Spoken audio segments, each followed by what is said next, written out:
شرور أنفسنا ومن سيئات أعمالنا من يهده الله فلا مضل له ومن يضلل فلا هادي له وأشهد أن لا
جیسا کہ آپ لوگ جانتے ہیں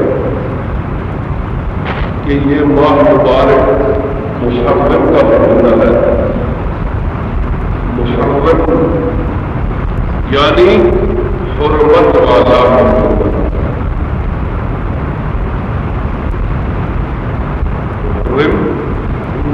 حرمت والا محرم حرمت دینے والا. یہ محرم بھی ہے اور محرم بھی ہے. یہ حرمت دیتا بھی ہے اور حرمت والا بھی ہے. اس مہینے میں اسلامی تاریخ کے دو اہم واقعات رونما ہوئے. سب سے پہلا واقعہ یکم محرم الحرام کو سیدنا حضرت عمر خطاب رضی اللہ تعالی عنہ جنہوں نے حکومت اسلام کو شان و شوکت بخشی، جن کے وسیلے سے اللہ تبارک و تعالی نے پوری دنیا کو اسلام کے لیے مسخر کر دیا، جن کے وسیلہ سے اللہ تبارک و تعالی نے 3/4 دنیا سلطنت اسلام میں نافذ کر دی. میں نے پڑھا کہ حضرت عمر رضی اللہ تعالیٰ عنہ کے دور حکومت میں 2 لاکھ مربع میل زمین سلطنت اسلامیہ میں داخل ہوئی. یہ ہے حضرت عمر خطاب رضی اللہ تعالیٰ عنہ. اور دیکھنے والے تیری نظر کا قصور ہے. ارے رسول تو بڑی چیز ہے، میرے محبوب تو بڑی چیز ہے، محمد رسول اللہ تو بڑی چیز ہے. ہم اگر حضرت عمر خطاب کو دیکھیں تو آپ فرماتے ہیں یا ساریہ جبل، یا ساریہ جبل، یا ساریہ جبل.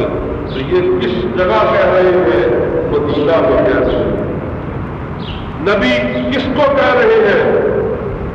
اس فوج کے صبح سوار ساریہ کو فرما رہے ہیں کہ اے ساریہ پہاڑی کو اپنے پیچھے رکھ، دشمن پیچھے سے تم پر حملہ ہو رہا ہے. تو یہ ہے حضرت عمر خطاب رضی اللہ تعالیٰ عنہ کی قوت بحارت. اس مہینے کا دوسرا اہم واقعہ حضرت امام حسین نواسہ رسول سوار دوش رسول رضی اللہ تعالیٰ عنہ کی شہادت کا واقعہ. 2 تاریخ اسلام کے بہت اہم واقعات اس مہینے میں رونما ہوئے. سب سے بڑی بات، ہمارے پیر و مرشد حضرت خواجہ اجمیری، خواجہ معین الدین چشتی اجمیری رحمۃ اللہ علیہ فرماتے ہیں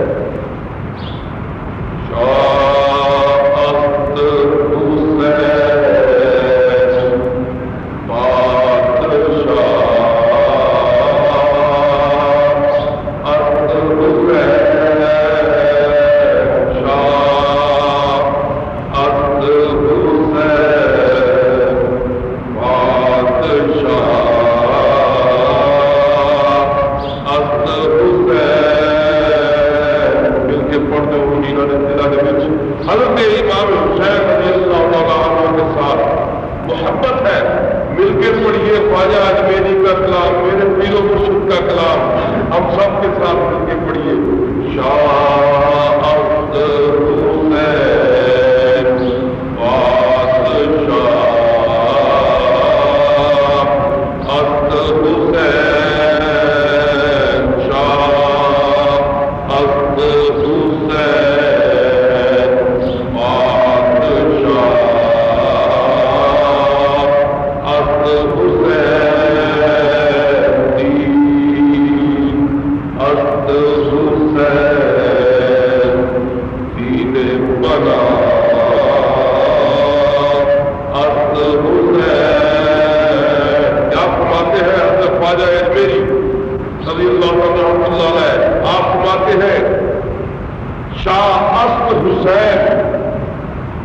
حسین جو ہے وہ شاہ ہے، بادشاہ ازد حسین، اور بادشاہ بھی کون ہے؟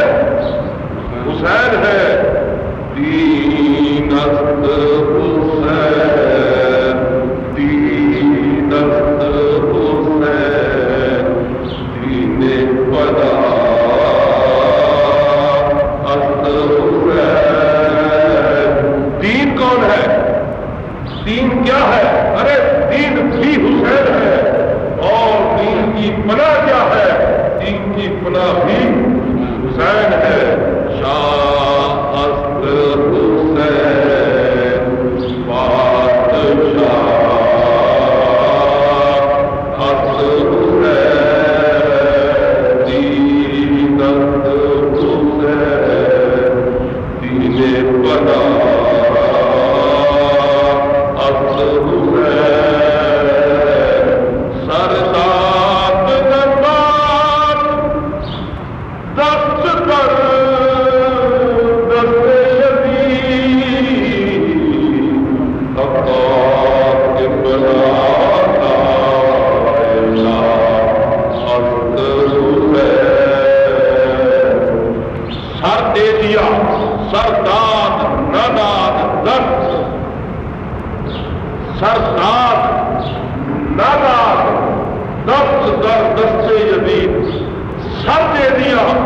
لیکن ہاتھ نہیں دیا کسی فاسق و فاجر کے ہاتھ میں، کہ یہ ہاتھ اس ہاتھ میں آیا ہے، یہ ہاتھ اس ہاتھ میں آیا ہے جسے اللہ نے اپنا ہاتھ قرار دیا ہے۔ ید اللہ فوق ایدیہم، یہ ہاتھ اس ہاتھ میں آیا ہے جسے اللہ نے اپنا ہاتھ قرار دیا ہے۔ اب یہ ہاتھ کسی فاسق و فاجر کے ہاتھ میں نہیں آ جاتا۔ حضرت عثمان غنی رضی اللہ تعالیٰ عنہ، حضرت امام حسین رضی اللہ تعالیٰ عنہ نے کیا حضرت عثمان غنی رضی اللہ تعالیٰ عنہ سے بیعت کی یا نہیں؟ بالکل بیعت خلافت حضرت عثمان غنی رضی اللہ تعالیٰ عنہ سے حضرت امام حسین نے کی، اور کس کے ہاتھ کو اللہ نے اپنا ہاتھ قرار دیا، اور کس کے ہاتھ کو اللہ کے رسول نے اپنا ہاتھ قرار دیا، اور کس کے ہاتھ میں میرے ایمان کا ہاتھ آیا ہے۔ اب ہاتھ ایسا ہاتھ جو ایسے پاکیزہ ہاتھوں میں آئے، وہ کسی فاسق و فاجر کے ہاتھ میں کس طرح آ سکتا ہے؟ سردار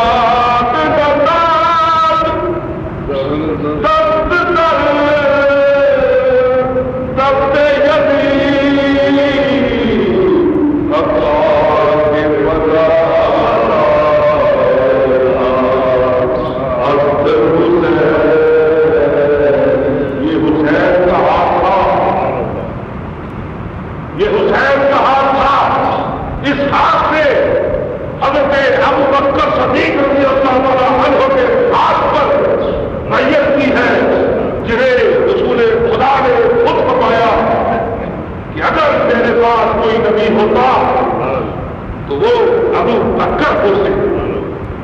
حضرت عمر خطاب کے ہاتھ پر جس ہاتھ نے بیعت کی ہے،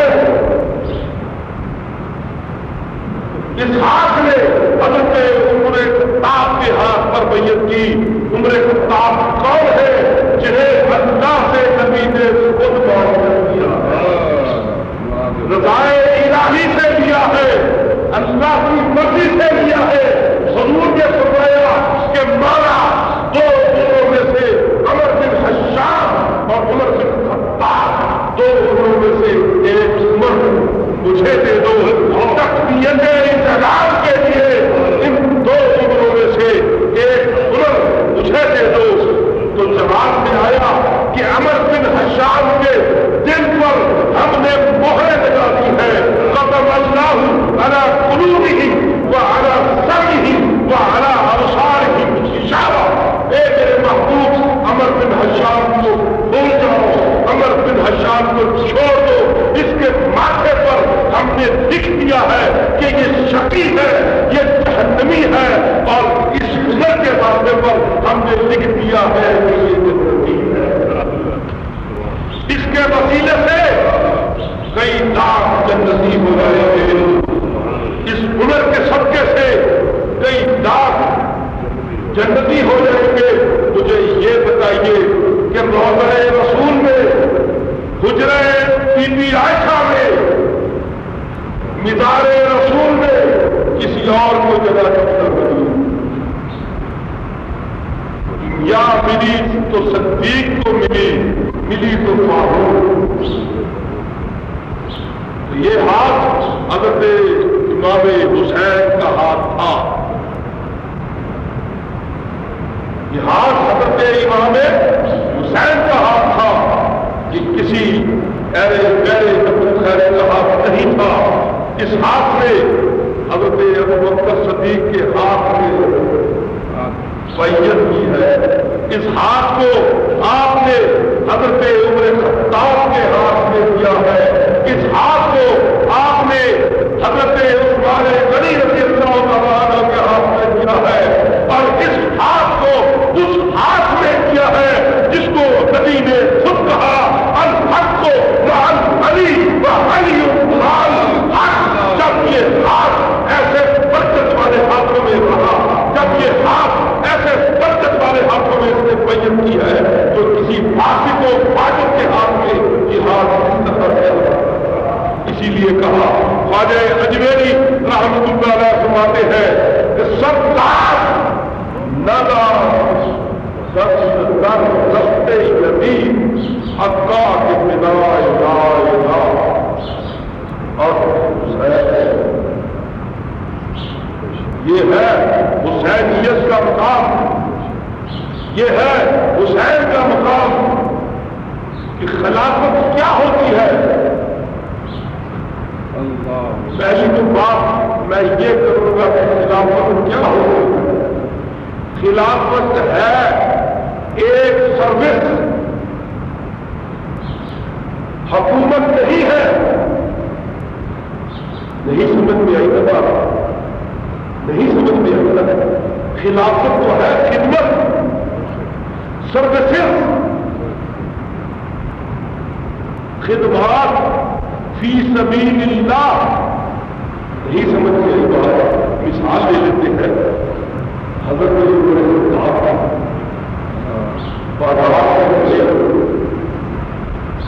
ایک عورت گھر میں بچے رو رہے، رونے کی آواز ہے، دیوار کے ساتھ کان لگائے. بچے نے پوچھا ماں آدھی رات کا وقت ہے، شام سے پورے آپ نے موقع محترمہ شام سے ہڈیاں جو ہے وہ چولہے پر چڑھا رکھی ہے. اس ہڈیاں میں جو کچھ دال رکھا ہے وہ کسی طور پہ پکنے میں نہیں آ رہا. بھوک سے ہمارا برا حال ہے. خدارا ہمیں کھانا کھلاؤ، خدارا ہمیں کھانا کھلاؤ. ہمیں یہ تو آپ نے کھانا دیکھو ہڈیاں میں پک گیا ہے. آپ نے بی بی نے کھانا ہڈیاں کا ڈھکن اٹھایا، دیکھا، کہتی کہ بیٹے میں تھوڑی سی کسر ہے. تھوڑی دیر گزری، دوسرا بچہ آیا، اس نے بھی یہی سوال کیا. تھوڑی دیر گزری، تیسرا بچہ آیا، بچے بار بار یہ سوال جواب دے رہے ہیں. آپ وہاں سے سن رہے ہیں. دروازہ بھی کھٹایا. اندر سے بیوی نے پوچھا کون ہے؟ کون ہے؟ کہا میں ایک شخص ہوں. بیوی تم بچوں کو کھانا کیوں نہیں دیتی؟ اس کے رونے سے میرا دل پھٹا جا رہا ہے. ان بچوں کے کراہنے سے، بھوک و پیاس کی وجہ سے میرا دل پھٹا جا رہا ہے. آپ انہیں کھانا کیوں نہیں دیتی؟ تو اس نے کہا نہیں، تم اپنے گھر میں جاؤ، یہ ہمارے گھر کا معاملہ ہے. اس نے کہا کہ نہیں، تمہیں اللہ کی قسم ہے اور اللہ کے رسول کی قسم ہے، مجھے ضرور اس خبر سے آگاہ کرو کہ یہ کیا معاملہ ہے. لے گئی چولہے کے پاس، ڈھکن اٹھا دیا، ہڈیاں میں پانی خود کر رہا ہے، پک رہا ہے.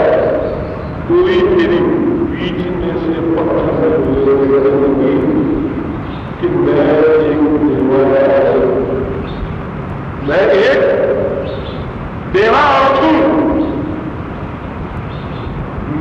بچے میرے پاس رائے معاش نہیں ہے، میرے بچے بھوکے ہیں، انہیں بہلانے کے لیے میں نے تمہاری یہ لوگ خاموش ہو کے سو جائیں گے، صبح کو کوئی بچے کا سونے کی لیکن ایک بات یہ ہے کہ میں عمر خطاب جو خلیفہ وقت ہے، روز حشر کو اس کا تعمیر ہوگا اور میرا ہاتھ ہوگا کہ اے عمر، تو کہتا تھا کہ دجلہ کے کنارے کتا بھی بھوکا ہو گیا تو مجھ سے کوشش ہوگی، ارے میں تو مدینے میں رہتی ہوں اور مدینے میں رہتے ہوئے میرے گھر میں آج کھانا نہیں ہے، میرے بچے آج کی رات بھوکا سوئیں گے، آپ ہمارے ہیں آپ یہی وقت کرے، انتظار کرے، گئے اپنے گھر سے بیت المال سے سامان لیا، اپنے کندھے پر اٹھایا، دانے لی، آٹا لیا، اپنے کندھے پر گولی کو اٹھایا اور بیوی کے گھر میں لانے ڈال دیا اور کہنے لگے خدا اے بیوی عمر کو معاف کر دو، زندگی میں معاف نہیں کروں گی۔ آپ کہتے کہ نہیں دیکھو عمر کو معاف کر دو، وہ کہتے ہیں کہ اچھا تم نے میری بڑی خدمت کی ہے اس لیے میں آپ ہمارے ساتھ میں آئیے گا تو انشاءاللہ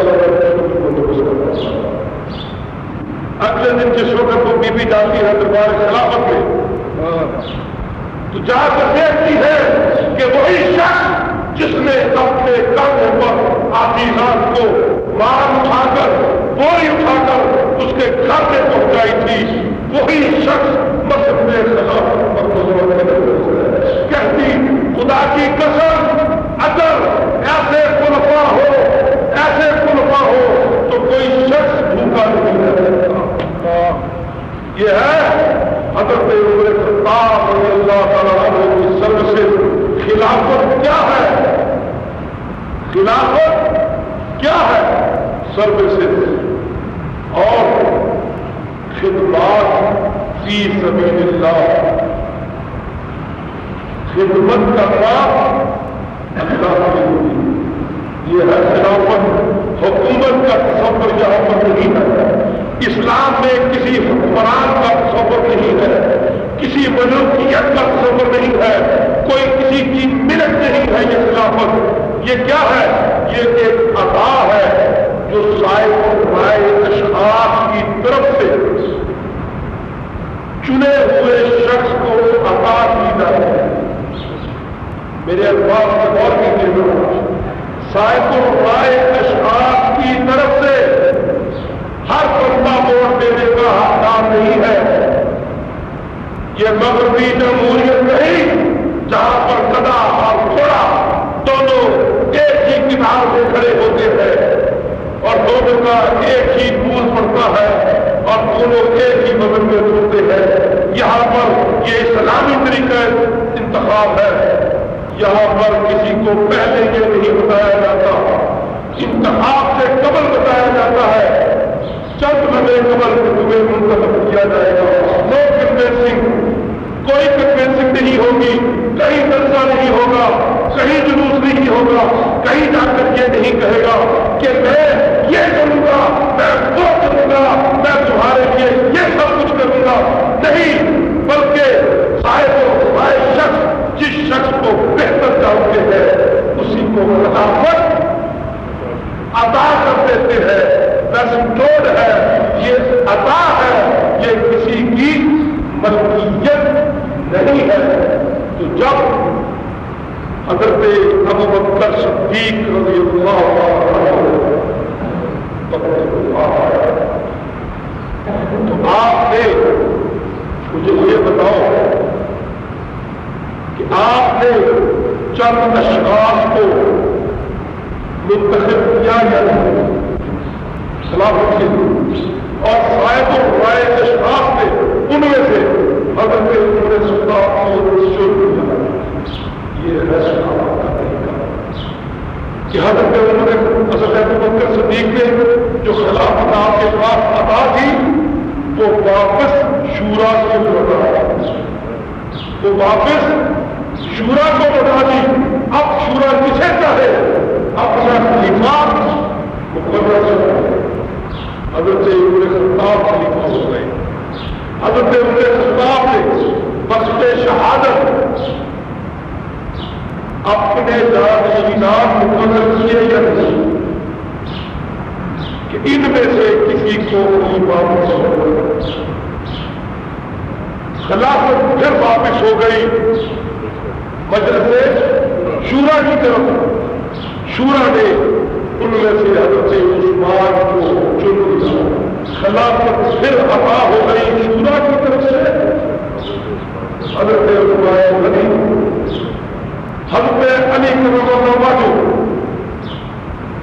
مسلح امامت پر شہید کر دیے گئے، اس لیے آپ اپنے جانشینوں نہیں کر سکتے، لیکن خلافت پھر واپس کر دی مجلس شورا کی طرف۔ شورا نے بہتر سمجھا کہ حضرت امام نے خلیفہ مسلم کر دیا۔ حضرت امام حسن رضی اللہ عنہ خلیفہ نام بھی نہیں ہوا، ان کے خلاف سازشیں شروع ہو گئی، اسلام کو فرقے میں سڑنا شروع ہو گیا، مسلمان کو فرقے میں رہنا شروع ہو گئے۔ تو کیا ہوا؟ حضرت امام حسن نے خلافت واپس کر دی کسے؟ مجلس شورا کو۔ تو شورا نے خلافت عطا کر دی کسے؟ امیر معاویہ۔ اب وقت وفات حضرت امیر معاویہ کو کیا کرنا چاہتے ہیں؟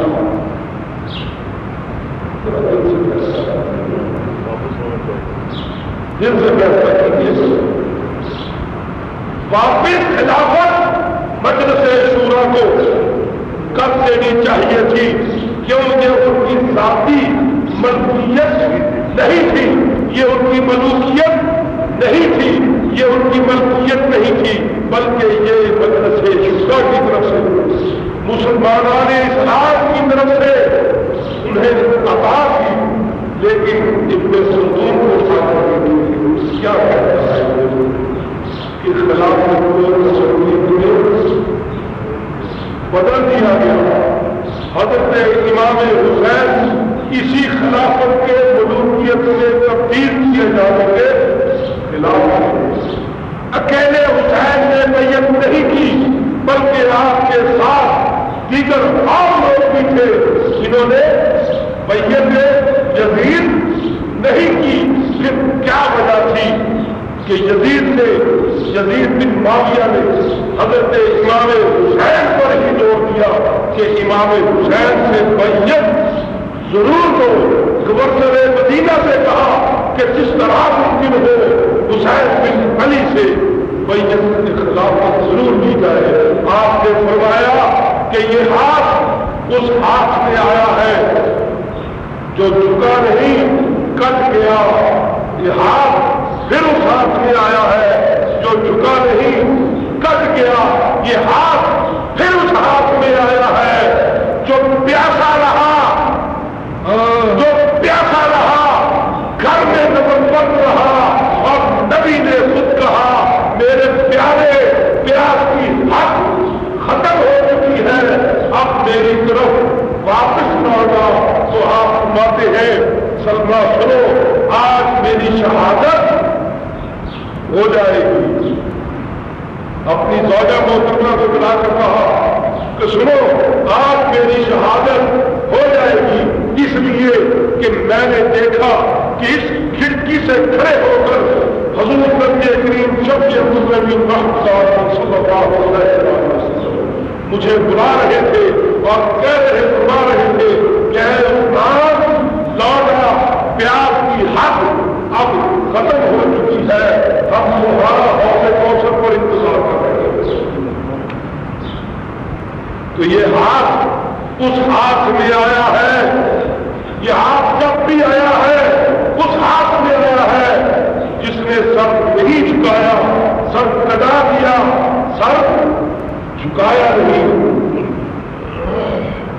کیوں زور دیا جا رہا تھا؟ وجہ صرف یہ تھی، اگر حسین بن علی بیعت کر لیتے تو آپ کو دیکھ کر وقت کے ایمان تھے، آپ کو دیکھ کر باقی دیگر لوگ بھی بیعت کر لیتے، لیکن آج 1400 سال کے بعد کچھ طریقہ تحت لوگ یہ ضرور کہتے کہ امام ڈرپوک تھے، امام اپنی جان کے خوف سے ڈر گئے، امام اپنے عہد کے خوف سے ڈر گئے، امام اپنے مال کے خوف سے ڈر گئے، لیکن امام تمام حجت کرتا ہے، حجت پر دلالت ہوتا ہے، اسی لیے کہا کہ ہم خود وہاں یزید کے سوا جائیں گے اور اسے جا کر یہ کہیں گے کہ اے یزید تیری خلافت تو ہے، یہ خلافت استقلال ہے، تو یہ کر کہ اپنی خلافت کو مجلس شورا کو واپس کر دے، اور جس کو مجلس شورا مناسب سمجھے اسے اپنا خلیفہ مقرر کر دے۔ نعرہ تکبیر، اللہ اکبر، نعرہ رسالت، نعرہ حیدری، سیدی مرشدی، سیدی مرشدی، غلام ہے، غلام ہے،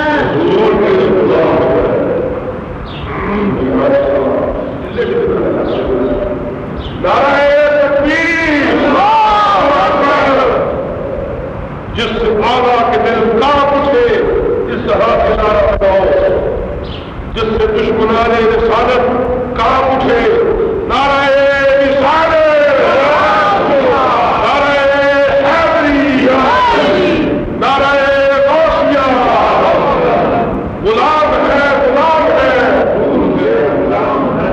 غلام یہ رسول میں، غلامی رسول میں موت بھی قبول ہے، اور امام حسین رضی اللہ تعالیٰ نے کربلا کے میدان میں یہ کر دکھایا کہ غلامی رسول میں موت بھی قبول ہے۔ قتل حسین، قتل حسین، اصل میں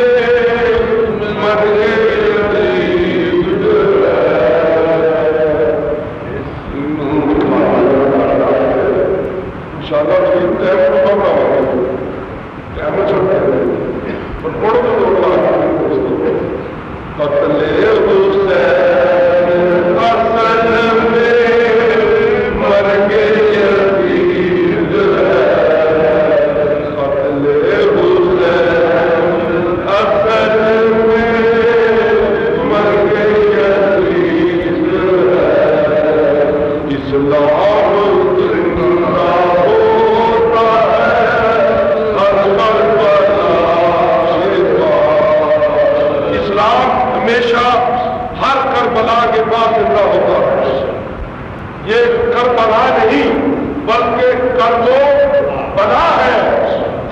تکلیف آتی ہے، اسلام میں جب کوئی آفت آئی ہے، اہل بیت نے اپنے سر کربلا میں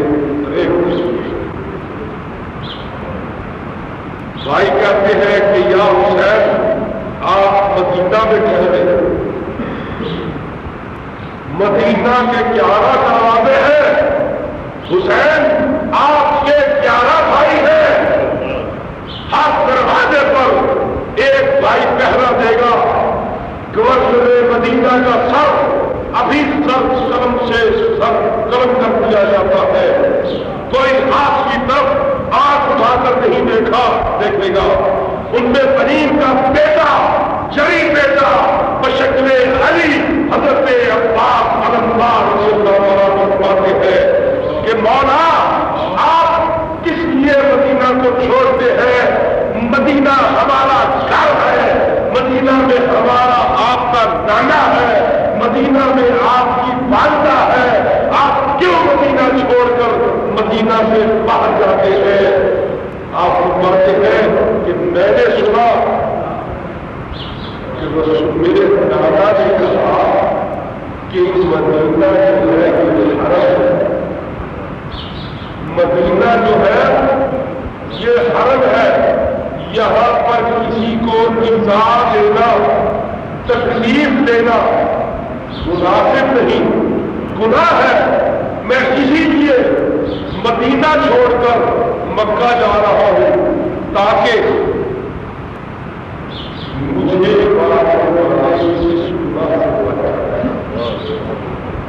حج کی نیت سے مکہ چلے گئے۔ جس وقت مکہ پہنچے ہیں تو وہاں گورنر مکہ کو حکم دیا کہ یہاں حسین بن علی آئے ہیں، ان سے بیعت لو، ان سے بیعت لو، جس طرح سے ممکن ہو بیعت لو۔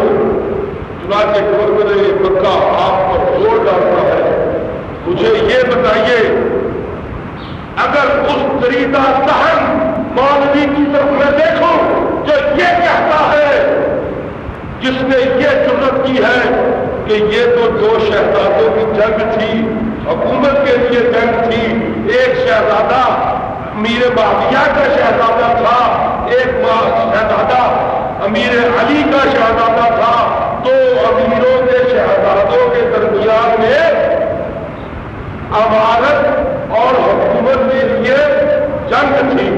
میں یہ پوچھنا چاہتا ہوں کہ عالم اسلام میں کون نہیں جانتا کہ حسین بن علی کون ہے؟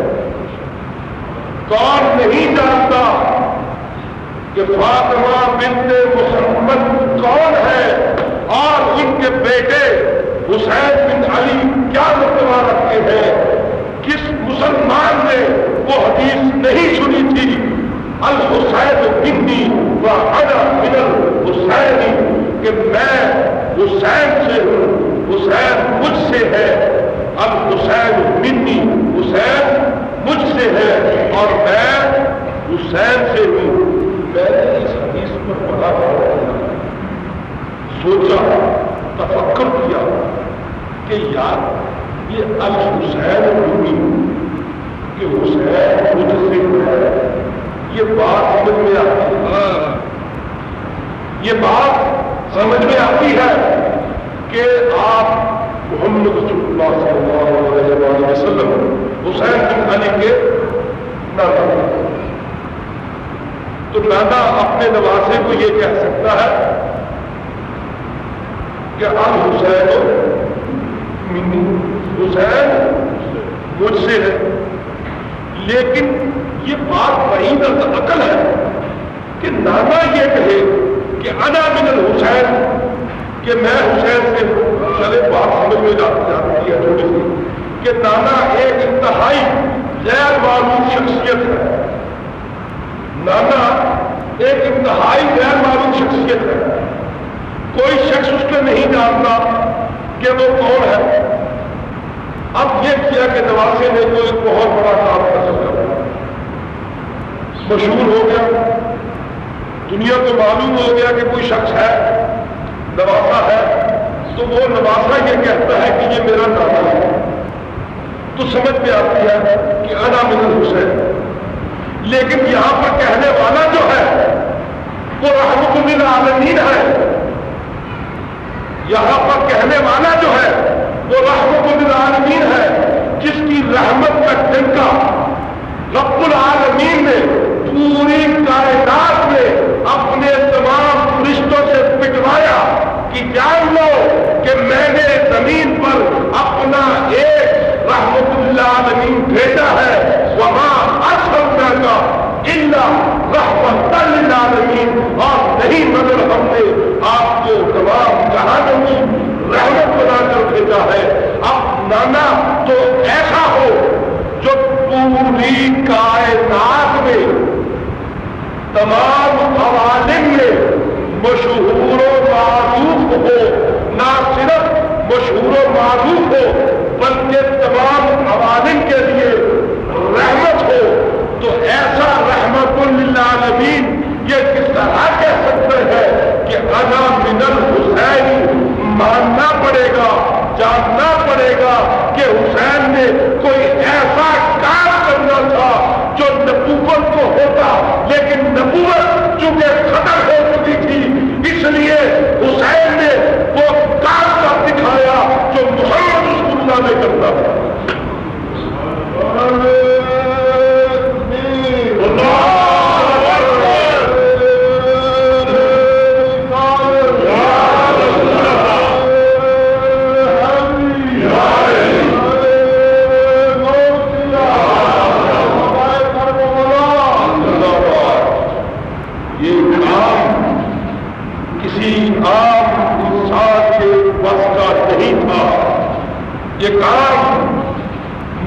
کے بس کا تھا؟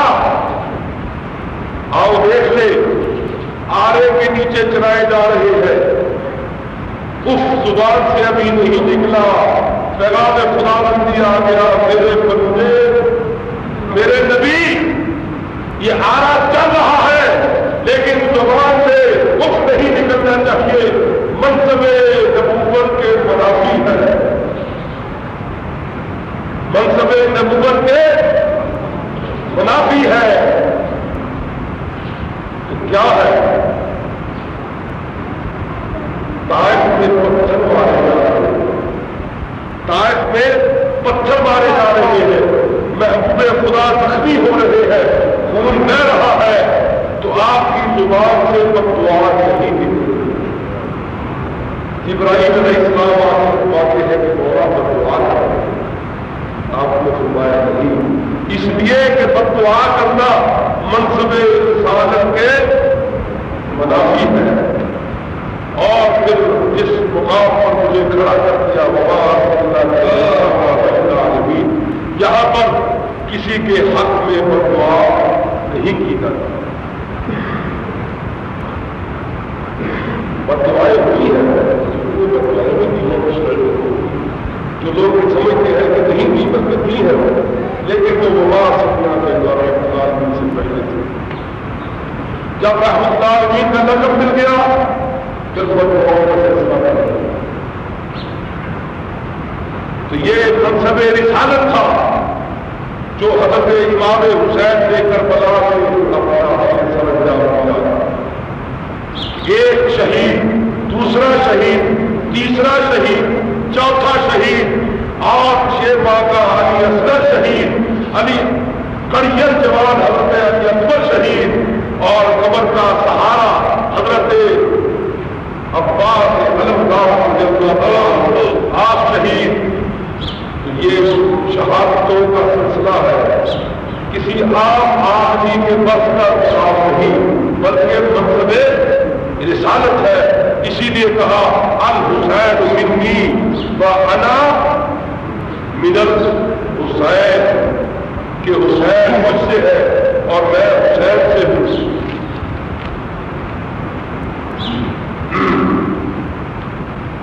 پھر ایک دفعہ چھوٹا سا شعر پڑھ دیجیے، حسین اصل میں مرد یزید ہے،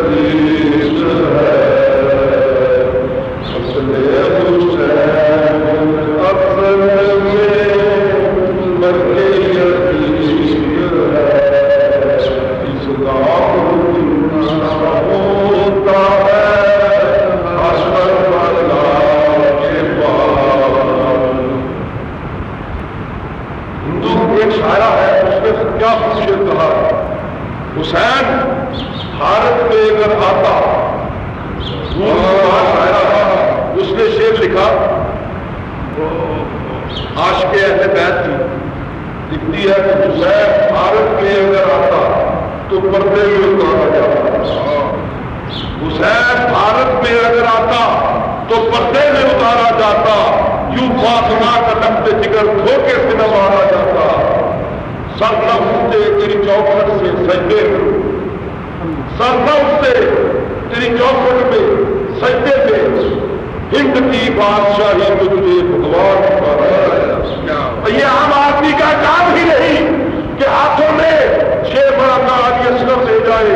میں پوچھتا ہوں، آپ کسی صاحب خدا سے پوچھ لیں کہ اولاد کا دکھ کیا ہوتا ہے؟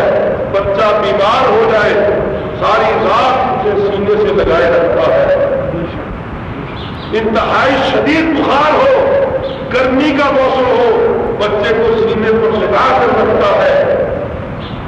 انسان کا اپنا سینہ جل جاتا ہے لیکن بچے کو پرے نہیں دھکیلتا، یہ بچے سے محبت ہے۔ تو حسین بن علی آپ 6 ماہ کے جسم کو اٹھاتے ہیں، اٹھا کر میدان کی طرف لے کر چلے۔ پیچھے سے بی بی شہربانو نے آواز دی، مولا میرے بیٹے کو لے کر آپ کہاں جا رہے ہیں؟ صبح سے میں دیکھ رہی ہوں جو بھی میدان کی طرف گیا ہے وہ زندہ واپس نہیں آیا ہے۔ یہ 6 ماہ کا علی اصغر ہے، یہ حربی نہیں ہے، اس پر کسی قسم کی جنگ نہیں ہے، اور اسلام میں سب سے بڑی بات یہ ہے کہ کسی پر حضرت امام حسین کے خیموں کی طرف پہلا تیر چلایا، چلہ میں تیر چڑھایا، کھینچ کر پھینکا اور کہنے لگا اے اہل لشکر گواہ رہنا کہ حسین کے خیموں کی طرف پہلا تیر میں عمر سعد نے چلایا ہے،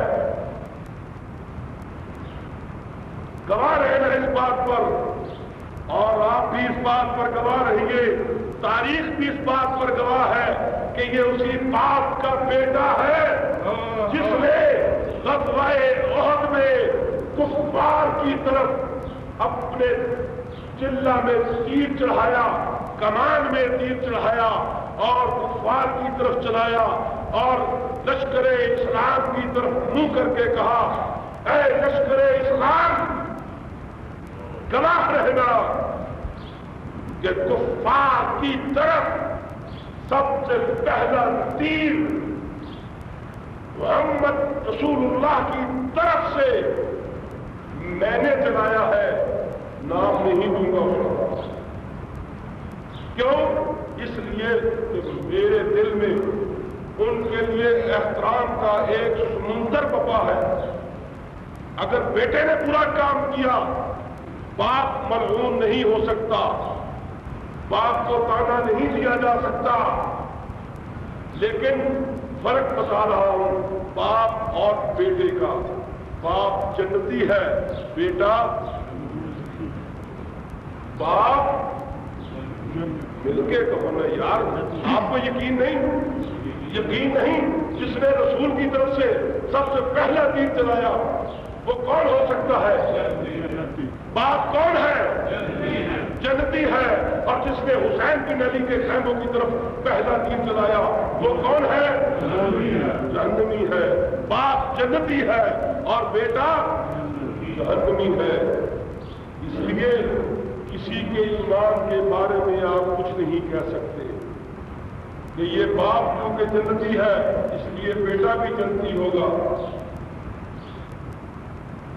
تو یہ عمر سعد کہتا ہے اے حرملہ ذرا حسین کے 6 ماہ کے بچے کو پانی تو پلاؤ۔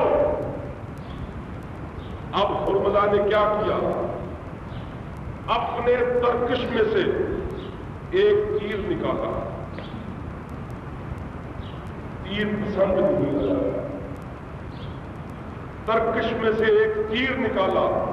تاریخ یہ بات کہتی ہے کہ دوسرا تیر نکالا، وہ بھی تیر پسند نہیں آیا۔ پھر اس کے بعد اپنے ترکش میں سے وہ تیر نکالا جو میدان جنگ میں جانوروں کو گرانے کے لیے استعمال ہوتا ہے، گھوڑوں اور اونٹوں کو گرانے کے لیے استعمال ہوتا ہے۔ وہ تیر اپنے ترکش میں چڑھایا، چڑھانے کے بعد حسین بن علی کے اس 6 ماہ کے بیٹے کا نشانہ لگا۔ اب ادھر سے تیر چلا، 3 نوکوں والا تیر حرملہ کے تیر کمان سے نکلا، کس طرف جا رہا ہے؟ 6 ماہ کے علی اصغر کی طرف جا رہا ہے۔ 6 ماہ کا بچہ دیکھے، 3 نوکوں والا گھوڑوں اور اونٹوں کو گرانے والا تیر دیکھے، آپ کا دل کیا کہتا ہے اس بارے میں؟ حسین نے اپنے بیٹے کے لیے پانی ہی تو مانگا تھا، حکومت تو نہیں مانگی۔ ارے اتریتا ذہن مولوی، میرے حسین نے اپنے بیٹے کے لیے پانی مانگا تھا، یزید سے حکومت نہیں مانگی تھی۔ پانی میں کیا ملا؟ 3 نوکوں والا تیر کیسے آ رہا ہے؟ سنسناتا ہوا حضرت علی اصغر کی طرف چلا، ایک نوک گردن میں لگی، دوسری نوک سینے میں لگی، تیسری نوک حضرت حسین بن علی رضی اللہ تعالیٰ عنہ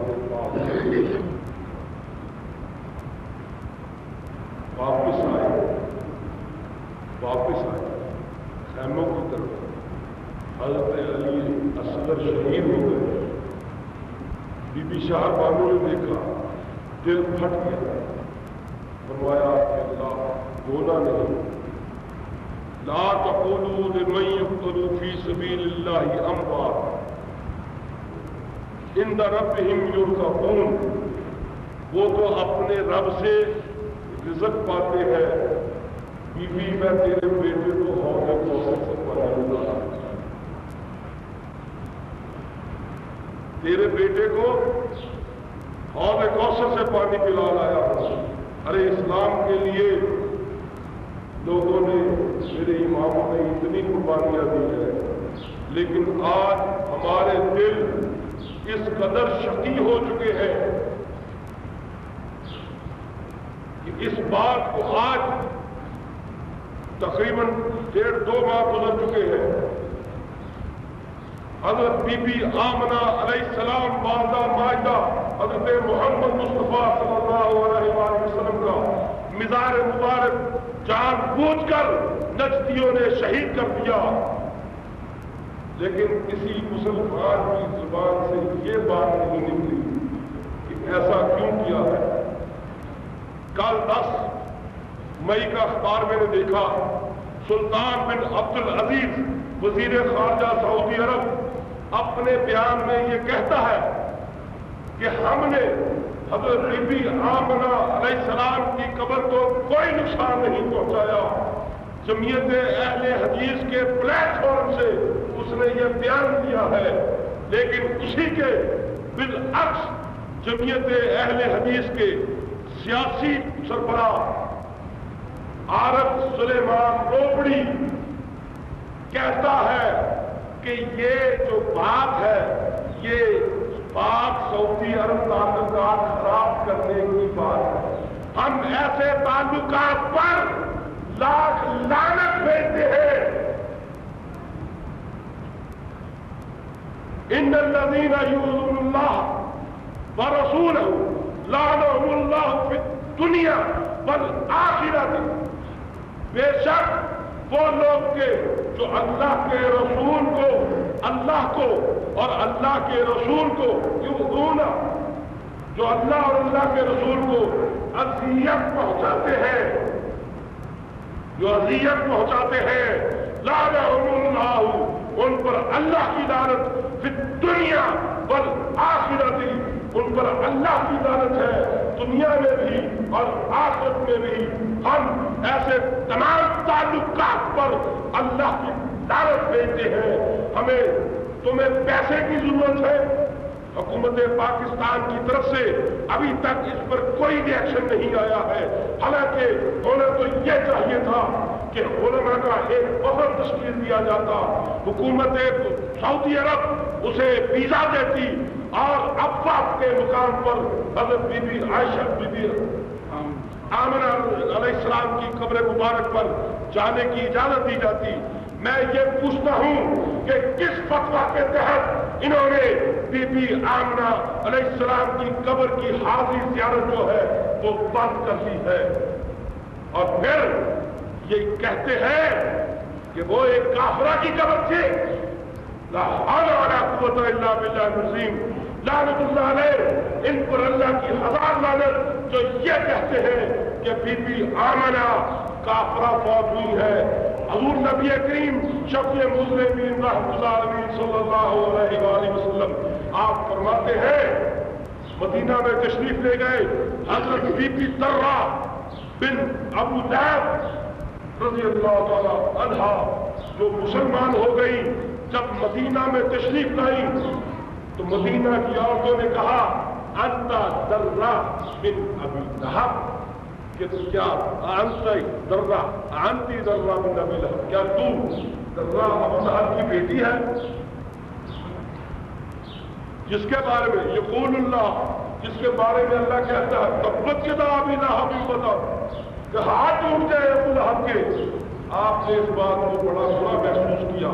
حضور نبی کریم شفیع رحمۃ اللہ علیہ صلی اللہ علیہ وسلم آپ نے آ کے فرمایا کہ حضور مدینہ کی عورتیں مجھے میرے باپ کی نسبت سے تانے دیتی ہے کہ قرآن میں اس کے بارے میں ہے تبت یدا ابی لہب وتب، اے ابو لہب تیرے دونوں ہاتھ ٹوٹ جائے.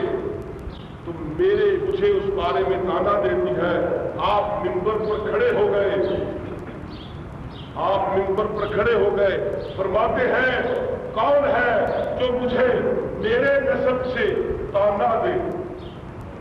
میں سب سے اچھے اعلیٰ اور افضل نسب سے پیدا کیا گیا اور میری شفاعت سب سے پہلے میرے نسب کو پہنچی. یہ وہی ابو لہب ہے،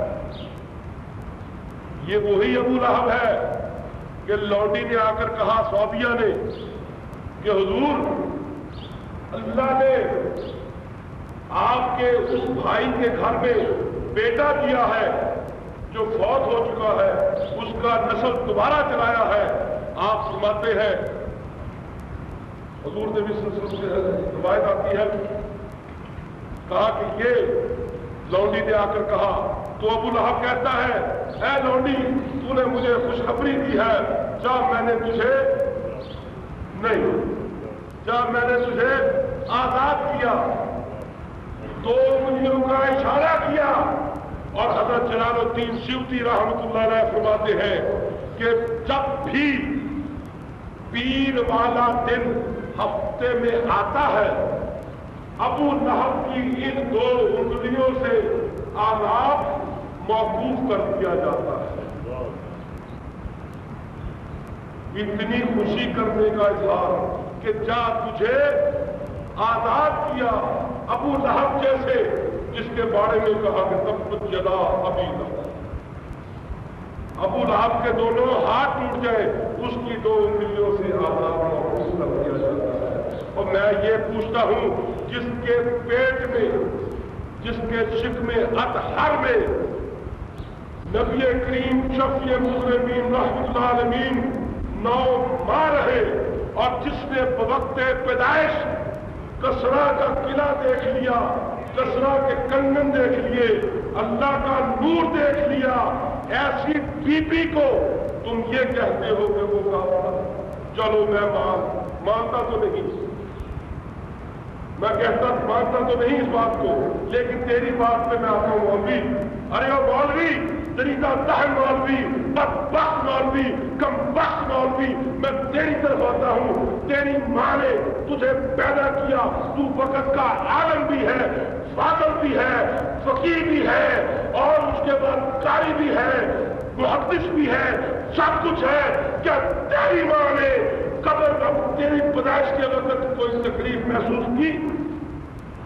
بالکل کی، لیکن میری نبی کی ماں نے کوئی تکلیف محسوس نہیں کی. تیری ماں نے اندھیرا محسوس کیا اپنی آنکھوں کے آگے، میری نبی کی ماں نے اپنی آنکھوں کے آگے اللہ کا نور محسوس کیا.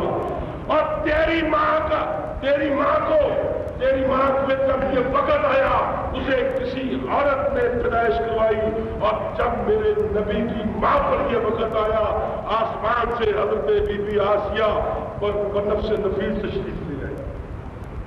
یہ ہے ہی میرے نبی کی ماں والدہ کا مقام، اور یہ ہے تیرے ماں کا مقام. تو مجھے بتا، اور دریدہ دہن کم بخت مولوی مجھے یہ بتا کہ تیری ماں مسلمان نہیں؟ اگر تیری ماں مسلمان ہے تو اس پر یہ تمام تکالیف کیوں آئی؟ اور میری ماں تو، میرے نبی کی والدہ تو مسلمانی سے بھی بڑھ کر تھی، اسی لیے ان پر یہ تمام تکالیف نہیں آئی. جب تم یہ بات کہتے ہو کہ نبی کی والدہ کافرہ تھی تو پھر کیسے کہہ سکتے ہو کہ ہمارے نبی سب سے اعلیٰ و اولیٰ ہے؟ آپ سے زیادہ اعلیٰ و اولیٰ تو حضرت عیسیٰ علیہ السلام ہوتے ہیں.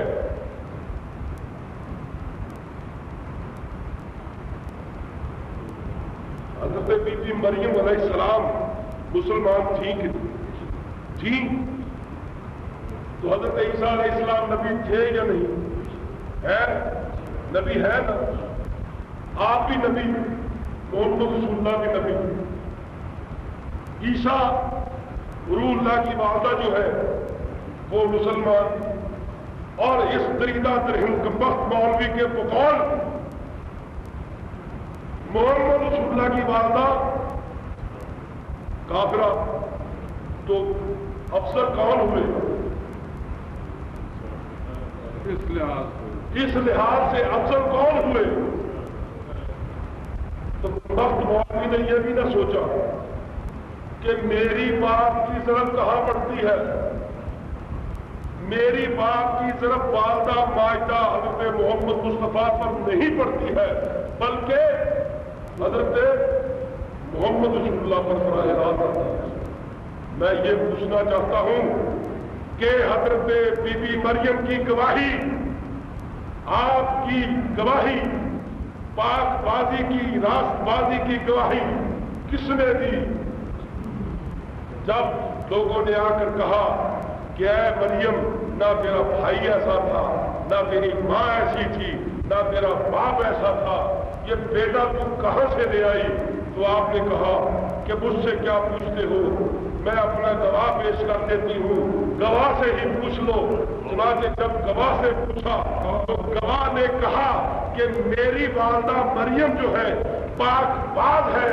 اب نبی عیسیٰ نبی پنگھوڑے میں اپنی والدہ کی بے گناہی کی گواہی دے سکتے ہیں، تو کیا میرے نبی ابوا کے مقام پر جا کر اپنی والدہ کو زندہ کر کے یہ نہیں کہہ سکتے کہ میری والدہ ماجدہ آپ پڑھیے لا الہ الا اللہ محمد رسول اللہ، ایمان مصطفیٰ صلی اللہ علیہ وسلم؟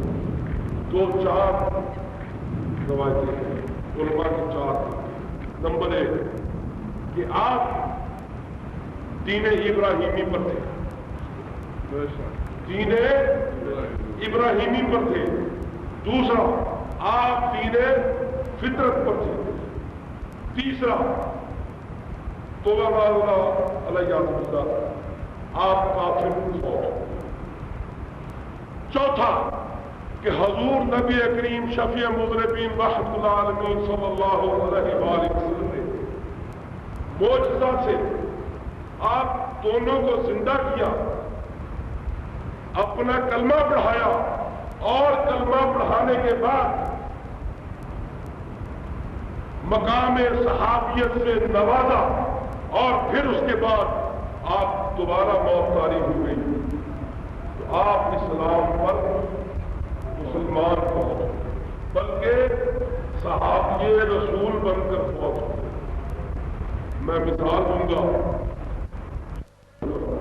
ایک ٹوٹی پھوٹی قبر کہتے ہیں کہ جی اسے زندہ کریں، آپ فرماتے ہیں کہ بھائی یہ قبر جو ہے یہ میراثی کی ہے، گانے بجانے والے کی ہے، اگر کہو تو یہ اس حالت میں زندہ ہو کہ گاتا ہوا،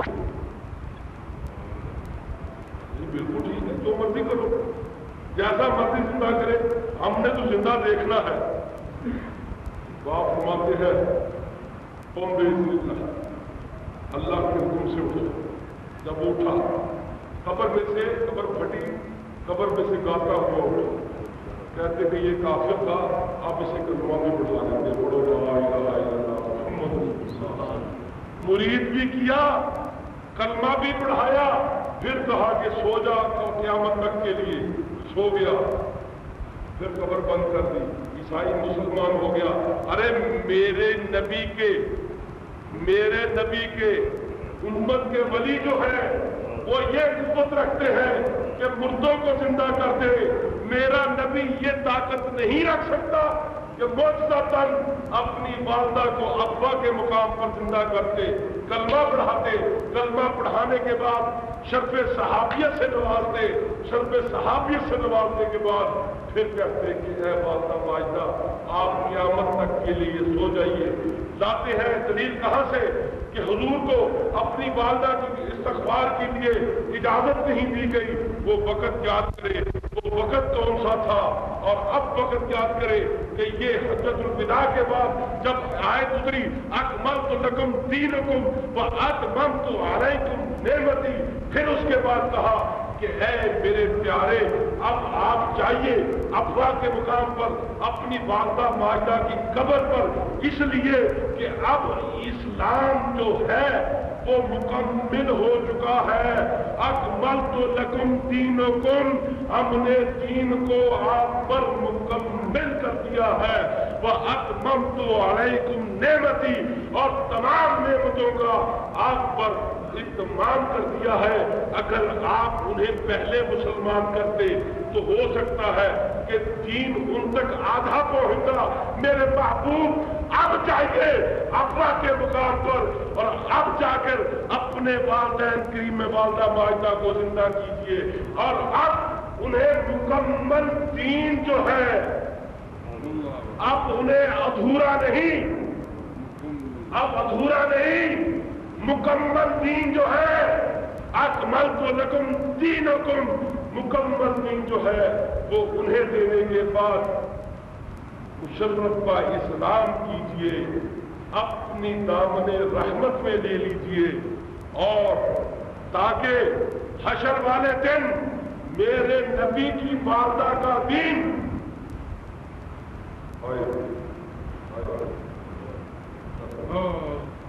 حشر والے دن میرے نبی کی والدہ کا دین کسی امت کے لوگ یہ نہ کہے رحمت للعالمین کی والدہ کا دین جو ہے انکمپلیٹ ہے، نامکمل ہے، نامکمل دین ہے. یہ تو آدھے دین میں چلی گئی، انہیں تو آدھا دین ملا ہے. قرآن جو ہے یہ پورا ان تک نہیں پہنچا، قرآن کا پیغام پورا ان تک نہیں پہنچا. لوگ یہ نہ کہے حشر والے دن تو نبی اب قرآن ہو گیا ہے مکمل، اب دین ہو گیا ہے مکمل، اب آپ اپنے والدین کریمین کو زندہ کیجیے اور انہیں اس ایمان سے نواز دیجیے. یارو والدہ ہو نبی کی، پھر وہی بات آ جاتی ہے. کسی شخص کو بخار ہو، کسی شخص کو بخار ہو، اس کے ساتھ لیٹ جائے، کیا ہو جاتا ہے؟ جسم گرم ہو جاتا ہے. کسی شخص کو بخار ہو، اس کے ساتھ لیٹ جائے، جسم گرم ہو جاتا ہے. حضرت علی کرم اللہ وجہ، مثال دوں گا میں، حضرت علی کرم اللہ وجہ حضور نبی کریم شفیع مظلوم صلی اللہ علیہ وسلم کے ساتھ ایک چارپائی پر سوتے رہے، دعوت عزت شیرہ کی طرف چلے. جب پکارا کہ میں دین لایا ہوں ایک لا الہ الا اللہ محمد رسول اللہ، تو مجھے تاریخ سے دیکھ کر صرف اتنا بتا دیجیے کہ سب سے پہلے کھڑا کون ہوا. مجھے دین تاریخ اسلام سے، تاریخ اسلام کے طالب علموں سے میری درخواست ہے کہ مجھے یہ بتا دیجیے کہ سب سے پہلے کھڑا کون ہوا تھا. حضرت علی کرم اللہ وجہ. کیوں؟ اس لیے کہ وہ نبوت کی تجلیات جو جسم محمد صلی اللہ علیہ وسلم پر، قلب محمد پر برود کرتی تھی، وہی تجلیات قلب علی پر برود کرتی تھی. اسی لیے جب کہا اشہد لا الہ الا اللہ وحدہ لا شریک لہ، تو حضرت علی اٹھ کے کھڑے ہو گئے، کہنے لگے کہ میں بھی گواہی دیتا ہوں. آپ نے کہا کہ بیٹھ جاؤ. یہ تو جناب دنیا کی بات تھی. اب دیکھیں رحم محتر میں نبی پر کس قدر انوار کی تجلیات ہوئی ہوں گی. میری والدہ کے جسم میں نبی کے جسم پر کس قدر انوار کی تجلیات ہوئی ہوں گی. انوار کی تجلیات میں کیا جسم بی بی آمنہ پر کوئی اثر نہیں چھوڑا؟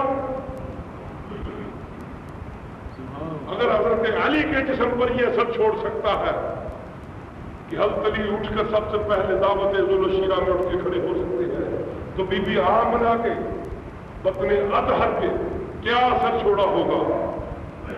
بھائی اپنے دل میں حب رسول پیدا کیجیے، عشق رسول پیدا کیجیے۔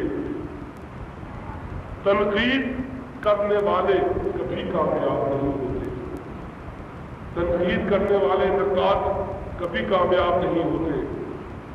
پھل اسی ٹہنی کو لگتا ہے جو اپنا سر زمین پہ رکھ دیتی ہے۔ علماء نے یہ کہا کہ تین طریقے جو ہے، تین چہرے جو ہے اس میں جائز ہے کہ دین ابراہیمی پر پہنچ ہوئے، دین فطرت پر پہنچ ہوئے، مسلمان پہنچ ہوئے۔ اب جو شخص آپ فرماتے ہیں علماء حق، علماء سو کی بات نہیں کرتا، علماء حق کی بات کرتا ہوں۔ اب جو شخص اس بات کی گواہی دیتا ہے کہ بی بی آمنہ علیہ السلام کفر پر فوت ہوئی ہیں، اس کے اپنے دل میں کفر ہے، پھر وہی بات آ جاتی ہے ختم اللہ علی قلوبہم وعلی سمعہم وعلی ابصارہم غشاوہ ولہم عذاب عظیم۔ بلکہ سب سے بڑی بات ہے لعنت اللہ فی الدنیا والآخرہ۔ ہم تو یہی کہہ سکتے ہیں جو اللہ کو کون تکلیف دے سکتا ہے؟ کوئی ایسا ہے جو اللہ کو تکلیف دے؟ لیکن اللہ نے اپنا اسم ساتھ رکھا، ان الذین یؤذون اللہ۔ جو اللہ کو تکلیف دیتا ہے، جو اللہ کو تکلیف دیتا ہے اور اس کے بعد رسول اس کے رسول کو تکلیف دیتا ہے، لعنہم اللہ، ان پر اللہ کی لعنت ہے، پھر دنیا میں وفی الآخرۃ۔ اب بتائیے کہ ان پر کیوں نہیں ہو رہا عذاب؟ اس لیے کہ اللہ نے خود کہا اے میرے محبوب میں نے بڑا عذاب ہوں، میں نے بڑا عذاب ہوں، وَأَنْتَ فِيهِمْ، لیکن میں کیا کروں، میں کیا کروں، عذاب انہیں کیسے دوں، ان لعنتیوں کو عذاب کیسے دوں، ان خبیثوں کو عذاب کیسے دوں، ان بدبختوں کو عذاب کیسے دوں؟ کہ اس لیے کہ تیرا سبز گنبد جو ان میں ہے، پہلے تو خود ان میں تھا، اب تیرا سبز گنبد ان میں ہے، مجھے تیرے سبز گنبد کی اس سبزی کو دیکھنا پڑتا ہے، تجھے دیکھ رہا ہوں کہ انت فیہم، کہ آپ میرے محبوب ان میں ہے، اس لیے میں یہ عذاب نہیں دے سکتا۔ لوگ کہتے ہیں نا کہ اگر یہ برے ہیں تو اللہ انہیں عذاب کیوں نہیں دیتا؟ تو اللہ کہتا ہے کہ میں انہیں عذاب اس لیے نہیں دیتا کہ میرے نبی کا سبز گنبد ان میں ہے، اور جس دن یہ سبز گنبد آسمان پر اٹھا لیا گیا، جس طرح اللہ نے اپنا عرش زمین سے آسمان پر اٹھا لیا، پھر دیکھیے گا کہ اس زمین پر کیا کچھ ہو جاتا ہے، اس کے ادنا نظارے ہمیں ملتے ہیں۔ القاریہ ملقاریہ وما ادراک ملقاریہ، کھڑکھڑانے والی، کیا کھڑکھڑانے والی، کیا تم جانتے ہو کھڑکھڑانے والی کیا ہے؟ یوم یکون الناس کالفراش المبثوث وتکون الجبال کالعہن المنفوش۔ آج بھی دیکھیے جہاں پر والکینک کرپشن ہوتی ہے، بھونچال آتا ہے، لاوا باہر نکلتا ہے، وہاں پر پتھر، گلا ہوا پتھر باہر نکلتا ہے، روئی کے گالوں کی طرح سے اڑتا ہے، تو یہ زمین بھی روئی کے گالوں کی طرح سے اڑ سکتی ہے۔ نعرہ تکبیر، اللہ نعرہ رسالت، یا رسول اللہ، نعرہ حیدری، یا عین۔ الحمدللہ اگر سعودی حکام کو یہ بات ان کے سلطان بن عبد العزیز وزیر خارجہ نے کہی ہے کہ ہم نے حضرت بی بی آمنہ علیہ السلام کی قبر اطہر کو کوئی نقصان نہیں پہنچایا ہے، تو یہ دعویٰ کر رہے ہیں مدعا علیہم، وہ دعوے کے مدعی ہیں۔ اب اپنے دعوے کو انہوں نے ثابت کرنا ہے، اس کے لیے ایک بنائے لوکل کمیشن۔ ہم غیر جانبدار ہو کر، میں سید ظفر حسین شاہ گیلانی اپنے خرچے پر وہاں جانے کو تیار ہوں، اور آ کر میں خود گھر گھر جا کے تمہاری برات لوگوں کو دوں گا، لیکن اگر تم لوگوں کو وہاں جانے دو، زیارت کے لیے وہاں جانے دو، جب ایک بندہ جائے گا، 2 جائیں گے، 20 جائیں گے، 100 جائیں گے، 1000 جائیں گے، تمہاری بات کی خود بخود تائید ہو جائے گی، وگرنہ ہم تمہارے زبانی کلامی دعووں کو ماننے والے نہیں ہیں۔ جنت المعلی پہ جس وقت تم نے بلڈوزر پھیرے تھے تو ہندوستان سے ایک سفر جس میں مولانا ابوالکلام آزاد بھی شامل تھا، حج کے موقع پر وہاں پر گیا اور آل سعود سے ملاقات کی۔ اس نے کہا کہ جو مکہ میں جنت المعلی میں ہو گیا ہے وہ ہم جنت البقیع میں نہیں کریں گے۔ یقین دلایا، اور یقین دلانے کے بعد پھر اپنی بات سے پھر گئے۔ کیسے پھر گئے کہ جنت البقیع میں بلڈوزر پھیر دیا۔ اس سے اگلے سال حج کا وفد جس وقت مکہ شریف کیا تو آل سعود سے ملاقات کی، تو انہوں نے کہا کہ ہم ہر قسم کی قبر کو تہہ و نیس کر دیں گے۔ سوال یہ پیدا ہوتا ہے کہ حدیث شریف میں آتا ہے کہ ایک شخص قبر پہ بیٹھ گیا، آنکھ لگ گئی، صحابی تھے، خواب میں آئے، اس نے کہا کہ اے شخص اب اٹھ جا، تو نے مجھے بہت تکلیف دی ہے، تو نے مجھے بہت تکلیف دی ہے۔ مدینہ میں آ کر حضور سے بات کی، آپ نے فرمایا ہاں، قبروں کے اوپر سے پاؤں رکھ کر مت ہو، جس کی شکل بنی ہوئی ہے، ایک قبر خود بخود مسمار ہو جائے، مسمار اگر ہو جائے تو دوبارہ تعمیر کرنا نہیں چاہیے، لیکن اگر ایک قبر موجود ہے اور 1300 سال 1200 سال امت نے ان قبور کی حفاظت کی ہے، اب کس آیت اور کس حدیث کے تحت یہ ان قبروں کو مسمار کر رہے ہیں؟ ہمیں نجدیہ، ہمیں تمہارے دعوے کی کوئی یقین نہیں ہے، ہمیں تمہارے وعدوں کا کوئی یقین نہیں ہے، اس لیے کہ تم وعدہ کرتے ہو، بھلا دیتے ہو، توڑ دیتے ہو، کبھی بھی اوفوا بالعقود، تم نے اپنے وعدے پورے نہیں کیے ہیں۔ ہم تو اسی بات پر یقین کریں گے جب اپنی آنکھوں سے دیکھیں گے۔ اس لیے پاکستان سے علماء کا وفد اسے ویزا دو تاکہ وہ ابا کے مقام پر جا کر اپنی آنکھوں سے قبر اطہر کو دیکھے۔ اگر وہاں پر موجود ہوئی ہم یقین کر دیں گے کہ حضرت بی بی آمنہ کی قبر وہاں پر ہے، اگر نہ ہوئی تو اس کے گناہگار تم ہو۔ انشاءاللہ امت کا بچہ بچہ ناموس رسالت کے لیے اپنی گردن کٹا دے گا۔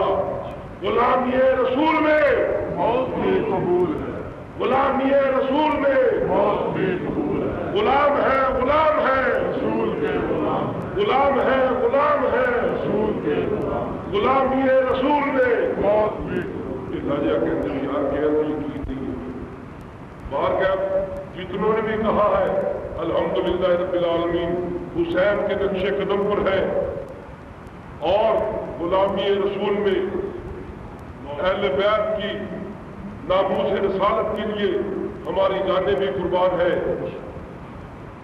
لیکن اہل بیت کے خاندان پر ناموس رسالت پر ہم کسی قسم کی آنچ نہیں آنے دیں گے. واہ